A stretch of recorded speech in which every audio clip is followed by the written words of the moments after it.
also known as Complex Black Boy, the creator of Black Boy Complex, and you've tuned into a special edition of Black Boy Complex where we have K.Martinez in the building, and this is going to be a really important interview. This is something new that we haven't done before at Black Boy Complex, so definitely let us know what you think. And we're gonna get straight into it. So, Kay, what's going on? Hey, what's up, everybody? I think the first thing is just tell us a little bit about you, your pronouns, who you are, you know, where you come from, what you like to do, what you're doing, and you know, then we can get into the meat and potatoes of the situation. So I'm K.Martinez, they, them pronouns. I am originally from Boston. Been out here in Philly for a few months, and stuff I like to do. I like clothes. Yeah, I can Joe tell. and I actually did a little fashion show back in the day. We did. So we got that in common. We had a cool sandwich just now. It was Sandwiches delicious. are good. And I love being around black and brown, queer and trans people. I love my people. And DJs. Yeah. You know, always want to be around the DJs, like my buddy right here. True. Might have some footage of the party we have later on, but Yeah, tonight. for sure, definitely check it out on the Instagram highlights.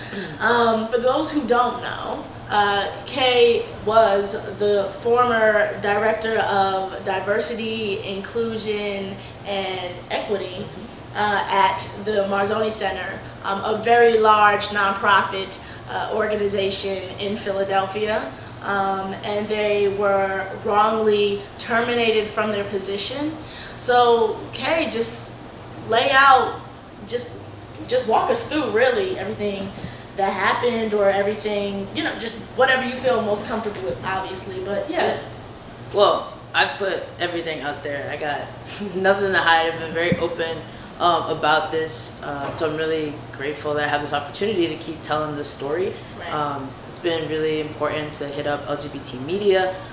It's also teaching me a lot about who in LGBT media cares about black and brown LGBT stories, and folks like you know, other outlets who are, you know, really raising our stories right now are so important. But what happened to me, so I was the first Director of Diversity, Equity, Inclusion for Mazzoni Center, which is here in Philly. Mazzoni also runs the Philadelphia Trans Wellness Conference, which is the biggest trans conference in the country, if not the world. And I was the first queer trans person of color reporting to the CEO. I'm Afro-Latinx, 33 years old. And I think that says a lot about this organization, you know, not having a queer trans person of color reporting to the CEO. So I was at that executive level. But they're not alone. You know, we can look at other organizations like HRC or like Fenway Health or other LGBT orgs and looking at their demographics. You know, how many queer trans people of color are in senior leadership positions? How many queer trans people are CEOs or executive directors of these LGBT nonprofits in the country right now? And the numbers don't match our population. You know, there is a discrepancy in representation there. So we really are fighting to get into these organizations, having space there.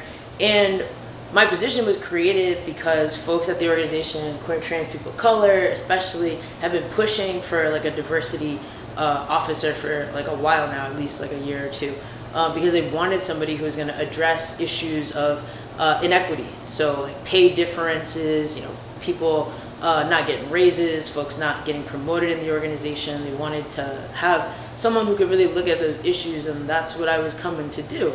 My position got created under another CEO. So Steve Glassman was a cis gay white man who was a CEO, and then Mazzoni hired a permanent CEO who is a cisgendered heterosexual Latina. Right. And I wonder why they would do something like that.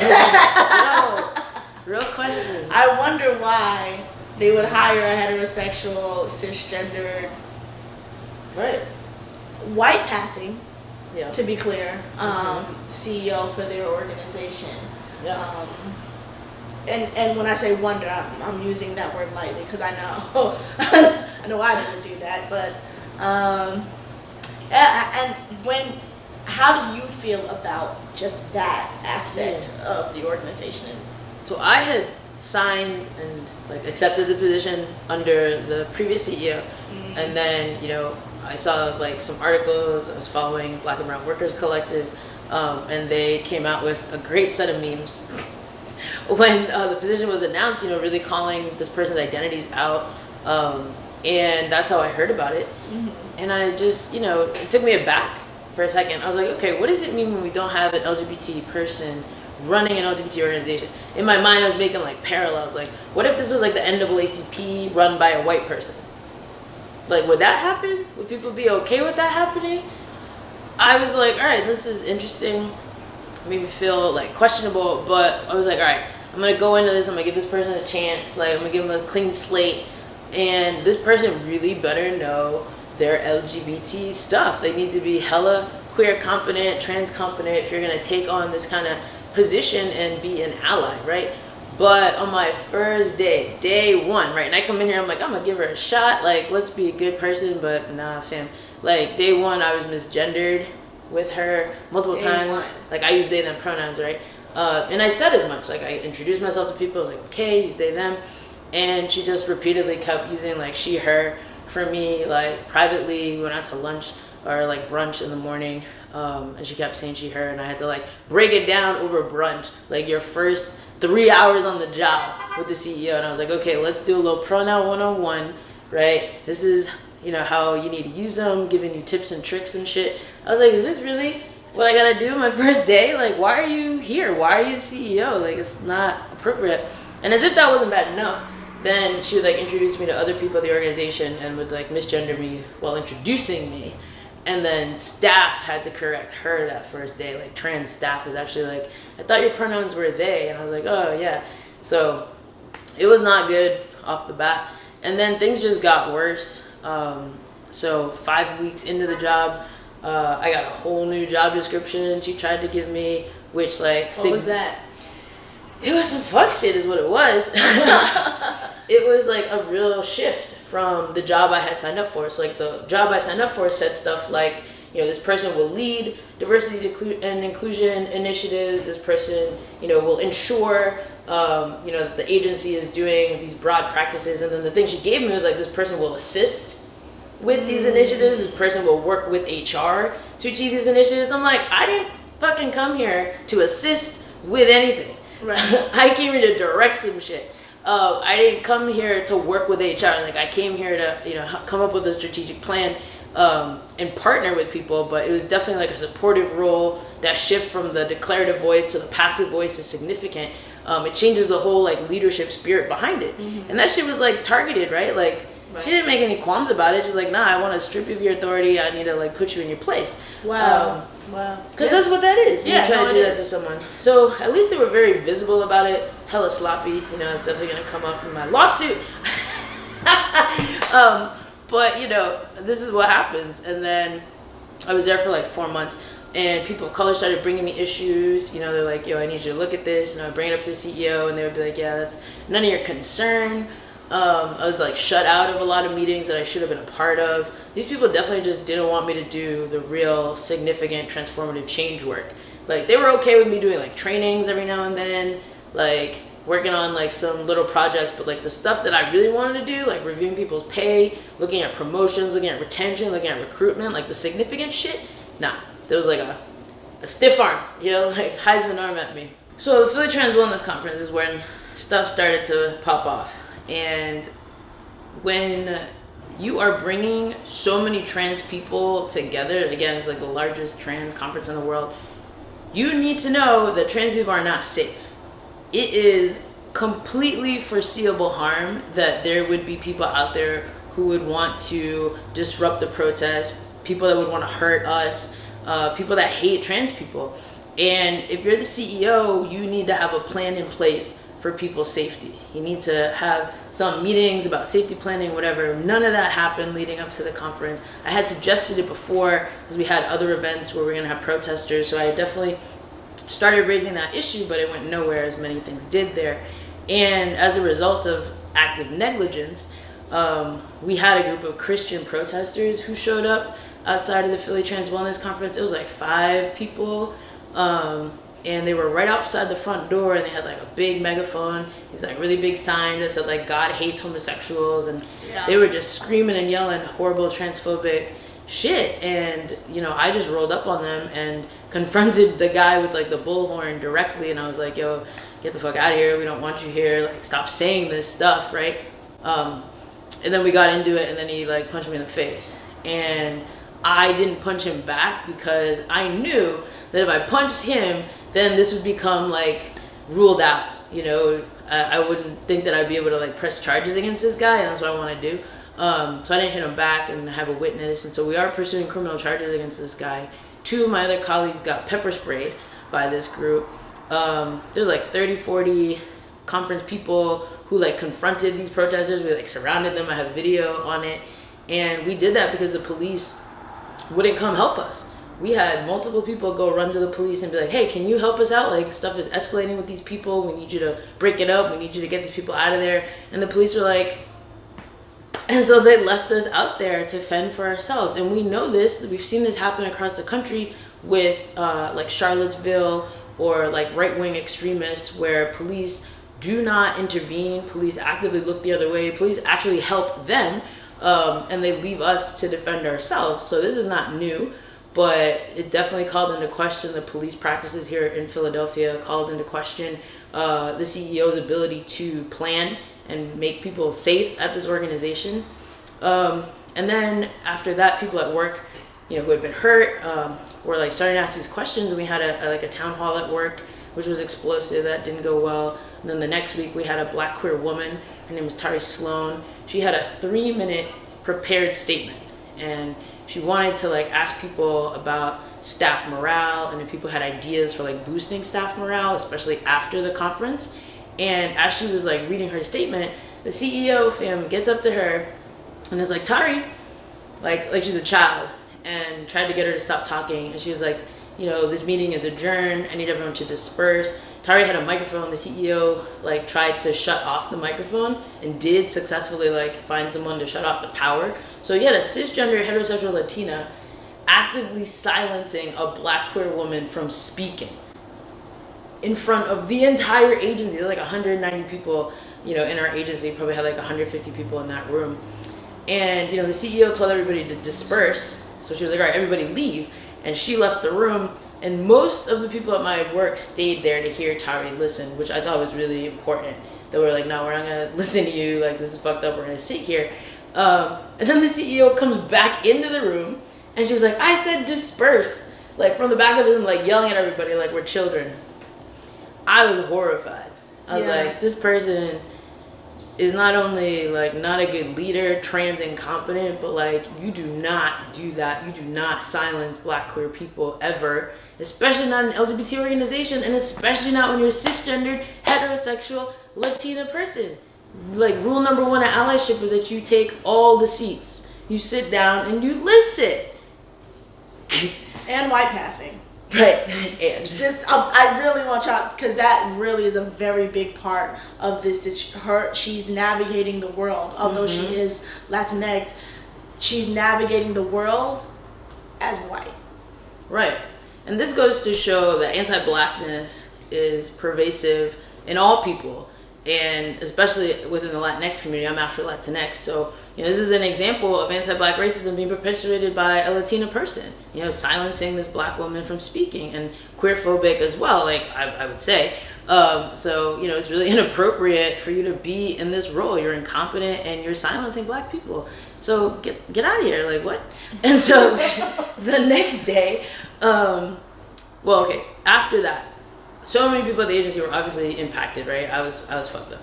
And then that night, me and some colleagues who were impacted were like, well, what are we gonna do? Like, this is messed up. So we're like, all right, at lunchtime tomorrow, we want everybody to come to like our cafeteria. We have this like outdoor space.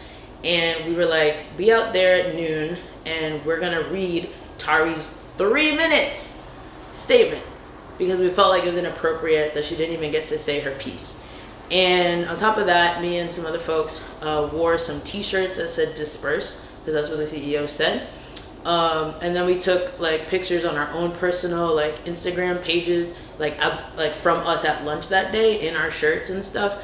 And we never like wrote Mazzoni, like we never said anything about Mazzoni. We just like had hashtag disperse, or like we will not LGBT quiet, which is our hashtag now. And that happened Friday. And then Monday morning I go to work, 10 a.m. I get called into HR and I get this termination letter that says, you know, I've been fired because I disagree with management and I had unprofessional conduct. And then I asked the CEO when she gave me this letter, I was like, can you tell me exactly what you're referring to when you're talking about unprofessional conduct or me disagreeing with management? And she's like, I don't have any examples. So I was like, how are you gonna fire me and then not even give me an example, bruh? Questions. And I was like, okay, that's cool. I'm gonna see you in court. You'll be hearing from my lawyer about wrongful termination, retaliation, and discrimination. So when I got fired, I texted my colleagues. I was like, yo, I just got fired. And 50 people mobilized right away at the organization. We walked out, we called news cameras, we did a protest outside, and that's how things started. So now it's like 2 weeks after that. I was gonna ask you, yeah, so what? Right, so what we doing? Yeah, what you doing? So I filed a complaint with the Philadelphia Commission on Human Relations, so PCHR. So they review like situations involving discrimination, retaliation, harassment in the workplace across Philadelphia.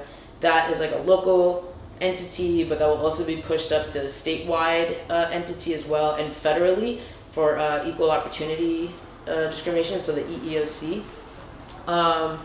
Then like that organization is going to do an investigation about my complaints. Other complaints have been filed as well. So it's not just me, it's a lot of people at the organization who, you know, were there for the incident and other things.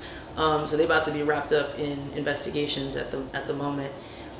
Staff is organizing. They have, you know, demands. They're getting a petition for signatures calling for the CEO's resignation. Yep. We want to make an online petition coming soon, so we can hit that up on the internet and get LGBT people and allies around the world to sign on to this and get her out of there. And then for me right now, the past 2 weeks, I've been channeling my energy and my frustration into media. So I'm a journalism undergrad, I have a master's in higher education, but journalism has always been my first love. So I've been writing about this on Facebook, putting stuff up on Instagram, connecting with LGBT media makers, and we've gotten pretty good coverage, you know, slowly but surely over the past 2 weeks.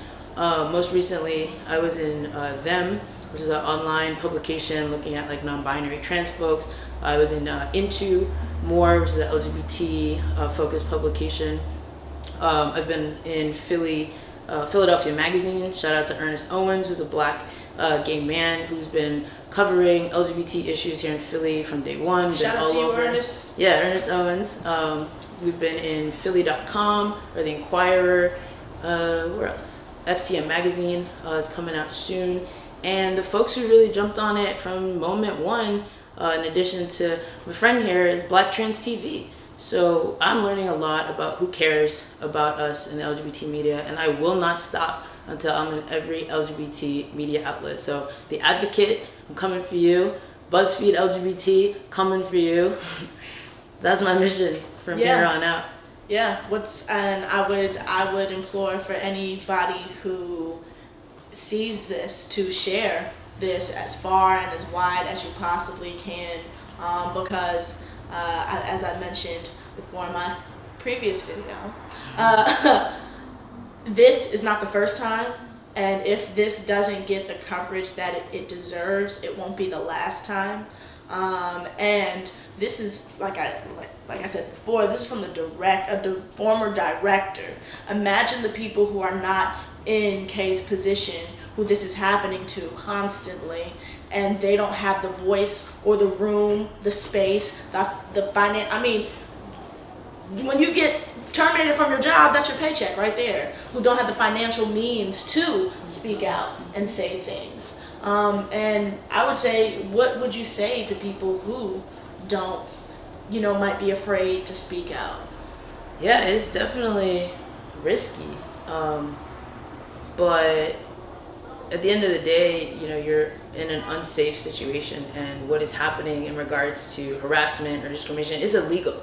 So if you want to file complaints, there are different ways to do it. Like, you can report stuff to like your internal HR, but I will tell you that sometimes that brings on more retaliation from the organization if you start to like report it. It's what you should do though if you like feel like you're gonna pursue bigger challenges, because you want like a documentation, you want like a paper trail. Also for your own personal records, like you need to write stuff down if you're experiencing things in the workplace, because you want to be able to have times and days. So if you ever file something or if you ever go to court, you need that like proof, you need that record. So keep your own notes, like, you know, today, August 1st, I got misgendered by my boss, and like these people saw it, because you might need to call in witnesses and all this stuff. And it's traumatic, this is trauma. And so if you don't write it down, it's going to be difficult for you to like think about it going forward with legal stuff. Most states have some sort of office. So here in Philly, like I said, we have PCHR. In Massachusetts, there's a Massachusetts Commission Against Discrimination, or MCAD. So look up your own like city and state organizations who do this kind of work. And again, there's like the federal EEOC stuff. And then like ultimately connecting with lawyers if you need to do that, which is really difficult to find trans competent lawyers. Thankfully, I am able to retain a trans lawyer actually. So that's been cool. That's amazing. Yeah, but it's not fun and it's hard. And unfortunately, like your coworkers can only help you like so much. And this is your workplace, and you know you need money to survive. And so a lot of people just try to like grin and bear it. You know, they just can't risk jeopardizing their income, so they just don't say anything about it. And that's not right. Like we deserve to be safe in the workplace. And as Joe said, like if we don't start talking about discrimination, retaliation, educating each other on how you fight this stuff, we're never going to stop it. And I think there's just like a lot of shame and embarrassment around like being fired or like being unemployed. So people who do experience these things in the workplace and like get fired or terminated, like they don't really talk openly about it. And I didn't really have a choice, because as soon as I got fired, like we fucked it up with 50 people and we called the media. So I'm taking a very public position about being fired and talking about wrongful termination and discrimination and retaliation in the workplace, because I don't know what else to do. And it's not just for me, it's for all of us. Right. Right. So what do you hope will come of this, besides the termination of the CEO? What are your dreams for like the future of even Mazzoni Center, and you and the people, your coworkers? Well, Mazzoni is a really important entity in Philadelphia. It is the largest LGBT health provider in the area, one of the largest in the country, one of the oldest. It's like 40 years old.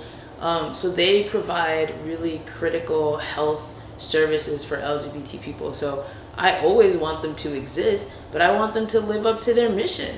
You know, their mission is that, you know, they are an LGBT health centered organization, and they try to, you know, preserve the dignity of the clients that they serve, meaning LGBT people. You're not preserving dignity right now if you're silencing queer Black women and queer trans people of color. That's not you living up to your mission whatsoever.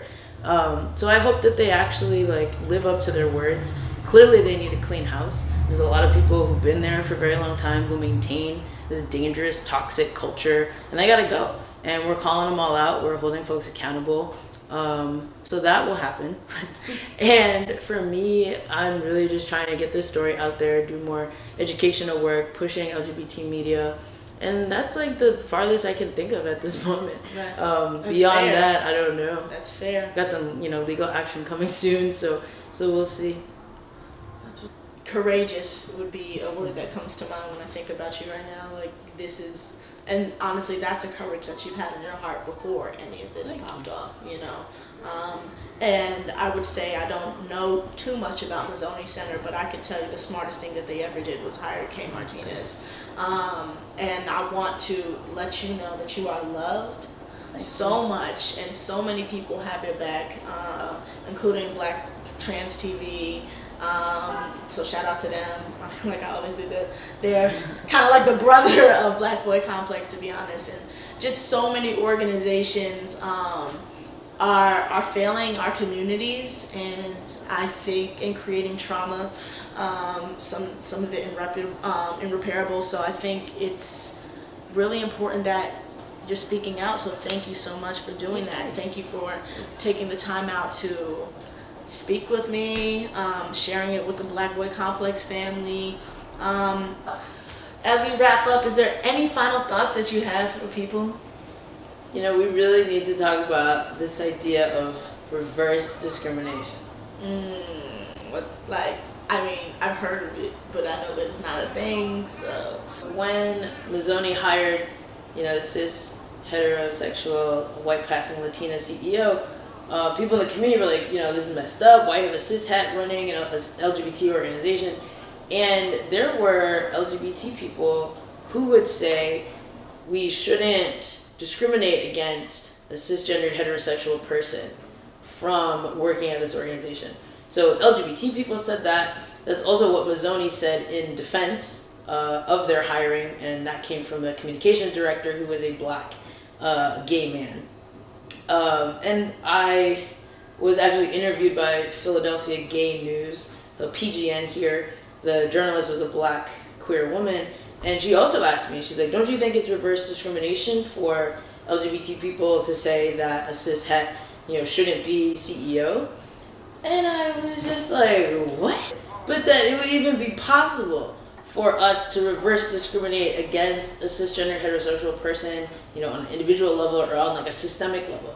And so I really just want to take some time to talk about this concept of reverse discrimination and reiterate and re-emphasize until I'm no longer here, that reverse discrimination is not possible, and it's not possible because of power. So we as LGBT people, especially LGBT people of color, we do not have systemic power. We are marginalized, we are isolated, we are oppressed. Cisgender heterosexual people are the pinnacle of power in the US. They run organizations, they're everywhere. So it's not possible for us to, orchestrate some wide enough systemic targeting of cisgender heterosexual people. We just don't have the numbers. Obviously, I don't know what percentage of the US is LGBT, but we just don't have the strength in numbers or the positions in power to do that kind of thing. And then here at Mazzoni, on a microcosm of it, the board is majority LGBT people, actually LGB.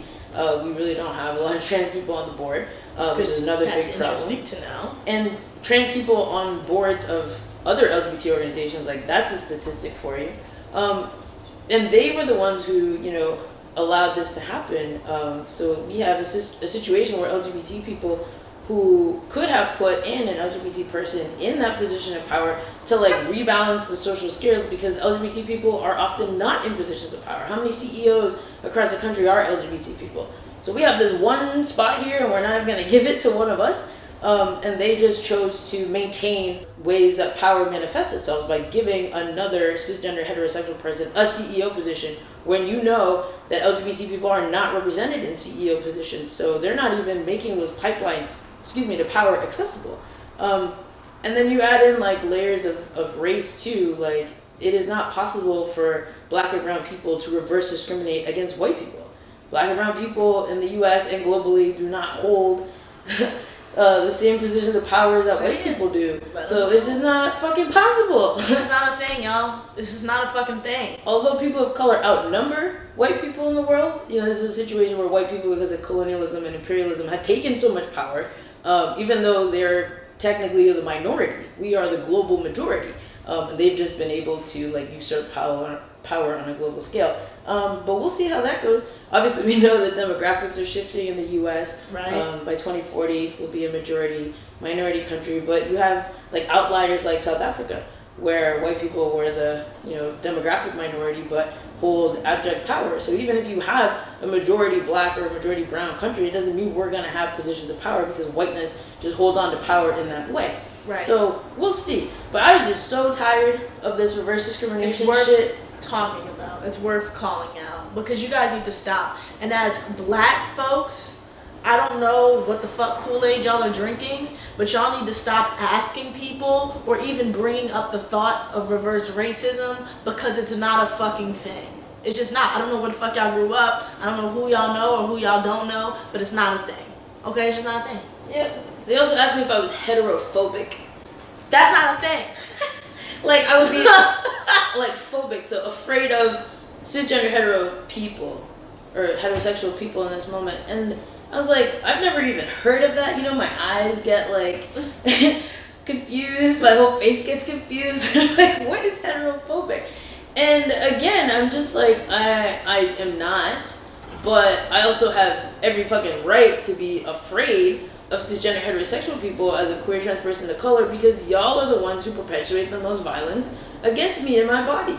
You know, the scariest place for me is the women's bathroom. So, you know, I have a justified, rational, logical basis for which to be afraid of being around cisgender heterosexual people. But again, I don't have the like power to malign cisgender heterosexual people in any like impactful way. You know, I'm currently unemployed at the moment.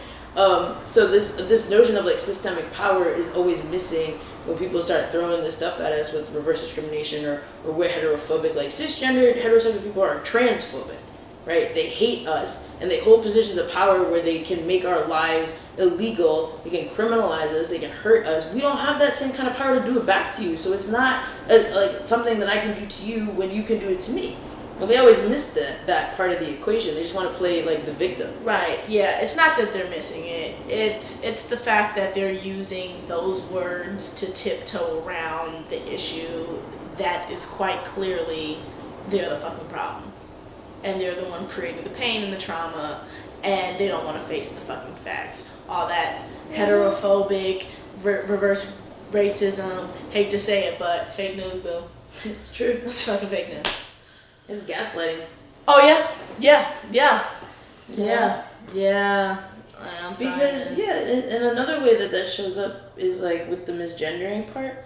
Like when you get misgendered, you know, and I've reported it. I've had some people who are like taking my report ask me, they're like, "Well, do you think that the person who misgendered you like meant it in a bad way?" What's a positive way? Is there a positive way to misgender somebody? Exactly. Yeah. And like that I would have to think about like, well, where's that person coming from? Like, no, I'm the one who's been victimized.